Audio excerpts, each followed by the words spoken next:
السلام على سید المرسلین اما بعد فاعوذ باللہ من الشیطان الرجیم بسم اللہ الرحمن الرحیم پڑھیے الصلاۃ والسلام علیک یا رسول اللہ وعلی آلک واصحابک یا حبیب اللہ الصلاۃ والسلام علیک یا نبی اللہ وعلی آلک واصحابک یا نور اللہ۔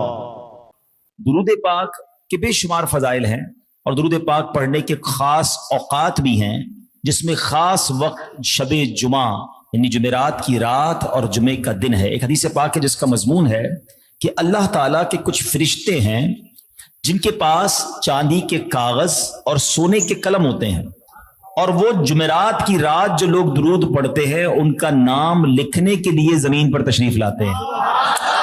یعنی اسپیشل ارینجمنٹ ہے، اسپیشل انتظام ہے ان کے لیے جو جمعرات کو درود پڑھتے ہیں۔ اور پھر جیسے ہی جمعے کا دن آتا ہے، سبحان اللہ، جمعے کا دن کتنا مبارک دن ہے کہ جمعہ کے دن کی ایک نیکی 70 نیکیوں کے برابر ہے۔ اور جمعے کے دن درود پاک پڑھنے کے فضائل کتنے، بہت ساری حدیثیں ہیں۔ ایک حدیث پاک بڑی مشہور ہے جس کا مضمون ہے کہ میرے آقا صلی اللہ تعالی علیہ وآلہ وسلم فرماتے ہیں کہ جو کوئی شخص جمعہ کے دن 200 بار درود پاک پڑھے اس کے 200 برس کے گناہ معاف کر دیے جاتے ہیں۔ اچھا، باقی دنوں میں ہم درود پڑھتے ہیں نا تو ہمارا درود فرشتے آقا کی بارگاہ میں پہنچاتے ہیں، مگر ایک حدیث پاک ہے جس کا مضمون ہے کہ باقی دنوں کا درود تو مجھ تک فرشتے پہنچاتے ہیں، جمعے کے دن جو درود پڑھا جاتا ہے بنفس نفیس میں خود سماعت کرتا ہوں۔ ڈائریکٹ ڈائلنگ ہے، جمعے والے دن ڈائریکٹ رابطہ آپ کا ہو جاتا ہے۔ تو سبحان اللہ، یہ بڑی مبارک گھڑیاں ہیں اور یہ اللہ پاک کی بڑی مہربانی ہے کہ ہر ہفتے میں یہ دن اور رات ملتی ہے۔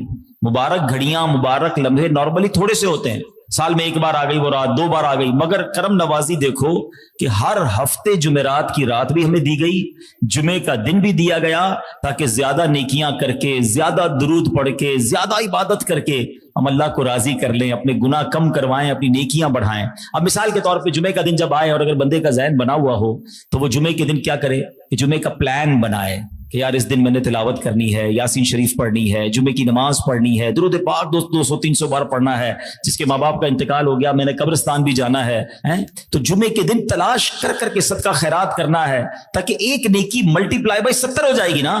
کاروباری لوگ کیا کرتے ہیں، جب ان کو پتہ چل جائے کہ یار اسکیم ہے، مثال کے طور پہ ہم نیو کراچی میں رہتے ہیں اور اگر کوئی ہمیں بتائے کہ یار ناظم آباد میں جاؤ تو جناب وہاں پر 1000 روپے کی چیز 500 میں مل جاتی ہے، تو ہم ساری خریداری کرنے وہاں چلے جائیں گے کہ فائدہ ہے۔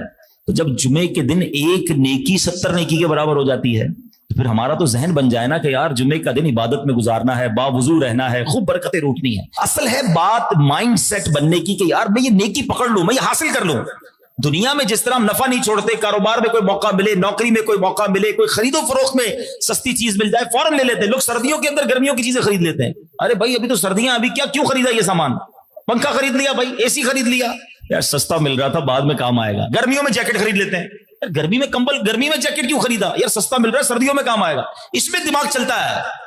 نیکیوں میں دماغ اگر چلنا شروع ہو جائے نا کہ یار ایک بار تو زندگی میں ایسا جمعہ ادا کر لوں، آقا نے فرمایا نا، میرے نبی نے فرمایا صلی اللہ تعالی علیہ وسلم، ان کی زبان سے نکلا ہے۔ اچھا، یہی ذہن، یہی نیکی کمانے کا جذبہ صحابہ کرام میں تھا، سیکھو ان سے کہ ان کو بس موقع ملنے کی دیر ہوتی تھی، فوراً جا کے وہ نیکی پکڑ لیتے، نیکی پر عمل کرنا شروع کر دیتے۔ ان کو لالچ تھی، نیکیوں کی حرص تھی۔ ہمیں حرص ہے پیسوں کی، مال کی، مرتبے کی، شہرت کی، کاش یہ لالچ، یہ حرص، یہ جذبہ ہمیں نیکیوں میں مل جائے۔ یار بس کوئی ایک نیکی اور کر لوں، ایک نیکی اور کر لوں، یا تھوڑا سا اور درود پڑھ لوں، تھوڑی سی اور تلاوت کر لوں، تھوڑا اور میں نیکی کا کام کر لوں، میں ایک اور اجتماع میں شرکت کر لوں، ایک مدنی قافلہ اور کر لوں۔ اللہ کرے کہ ذہن بن جائے۔ تھوڑے پیسے جیب میں ہیں، نارملی ہمارا کیا ہوتا ہے، یار آج ذرا پیسے ہیں، کیا کرنا ہے، چلو دوستوں کے ساتھ کھانا کھانے چلتے ہیں، چلو یار ذرا نئے کپڑے خرید لیتے ہیں، چلو وہ فلاں پرفیوم خرید۔ جب پیسے آتے ہیں ہمیں اپنی دنیا کی چیزوں کی پرچیزنگ یاد آتی ہے۔